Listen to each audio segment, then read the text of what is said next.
you're anything like me and you were like, okay, so who was the guy that gave a load of G&T to Richard Gadd? Okay, so scrap that. We should all know by now that it is not Sean Foley. I'm onto a new guy now, and this guy has had a professional relationship with Gadd for at least 10 years.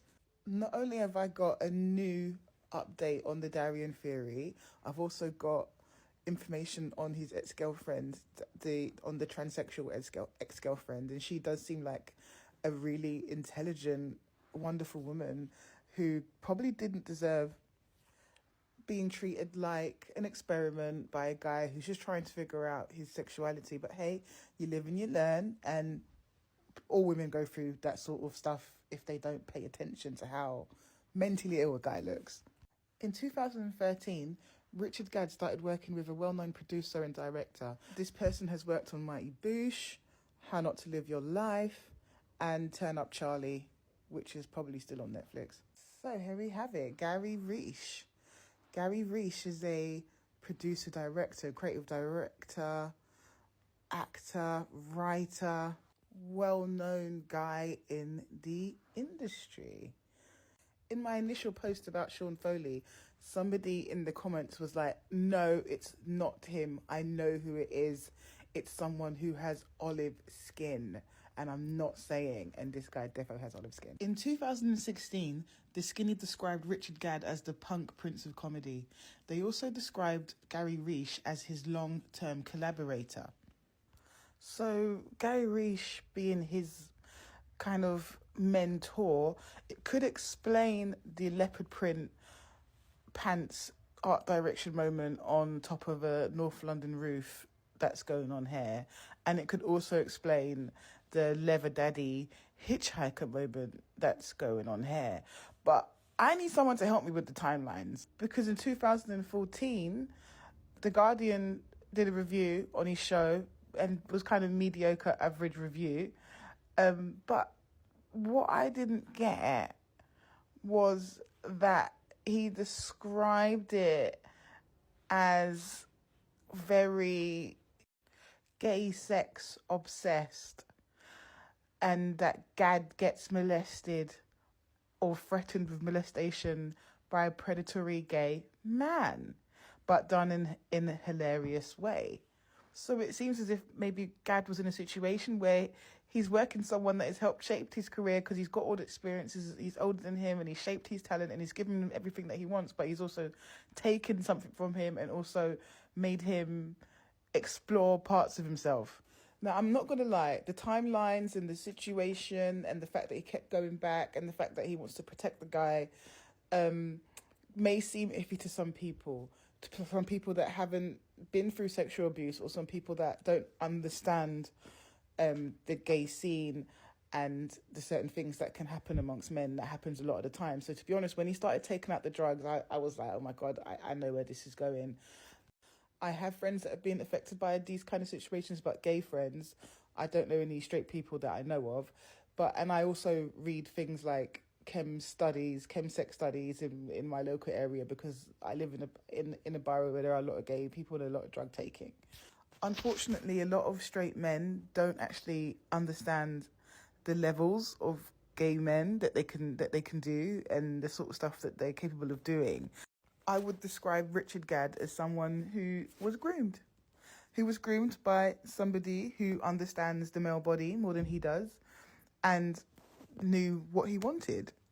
So at this stage now, I'm just trying to think, is Gary Reish gay, or is Sean Foley gay?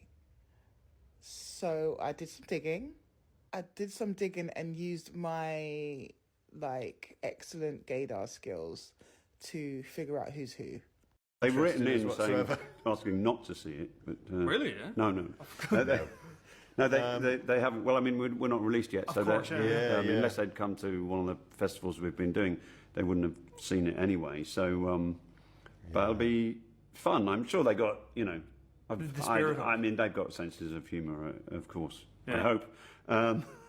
I think they'll be fun. We don't say anything bad about John Nettles. No. If anything, we big him up. If anything, yeah. I'm not going to lie. Sean Foley may potentially like men, but I don't think he's got that dog in him. I don't think he's got... Looking at that video, I don't think he's got that slyness to him. But Gary Reich now... I started in television. I started as a theatre director in 1989 at university, and I was doing a film and theatre and English literature course. And I started to direct theatre and took a show to the Edinburgh Festival, and a TV producer saw it, and that's how I got into television. Didn't enjoy writing, hated being on my own, trapped in an office or in my house staring at a blank screen. I'm much a better people person, so I started to do more in production, and I worked my way up from runner to production assistant and junior researcher, and kept moving across different departments. I loved doing everything, but I also realised doing all facets of the job, what I was most being drawn towards, and it was definitely directing and producing. I like doing both, but a big project like The Brightness means I have to work very closely with a producer who knows a lot about film, and that's where Celine comes in. Gary Reich is clearly good at what he does and experienced in what he does and loves what he does, but there also looks like a side to him where, to me, he looks like an out gay man. The skinny black t-shirt, the silver jewellery, the dog, even the style of harness that the dog had on. He seems like the type. And Gadd is just clearly somebody who fundamentally lived his life as a straight man and was just super naive and doesn't actually understand that there are some gay men who always have a plot. So whether Gary did or didn't, we don't know until anything proper comes out. And yeah, he wants to look after him because he's probably afraid to get him blackballed. But at the same time, you must have known that people are going to show concern and people are going to want to know. So, you know, it's allegedly right now probably Gary Reich. And as for his lovely girl friend, it's looking like this lady here. Mr. Gadd, I thought you were trying to make people look different. So far, the real Martha and I can't remember the character's name, and your transsexual girlfriend, kind of really similar to the girl you guys picked for the show.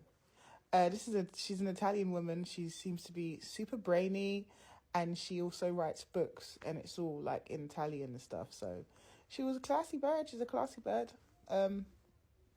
And her socials are all open and stuff. So I don't know. I'm sure she knows that it would eventually came out. I'm sure she can handle it. So there we have it. I think that's a really decent Darrien theory. I would really like some help on the timeline if anybody could give some time to help with the actual timelines and stuff. But I think the whole thing's super complicated and super deep and super interesting, and I just hope it just wakes a lot of men up, you know, like watch yourself and watch who you're around.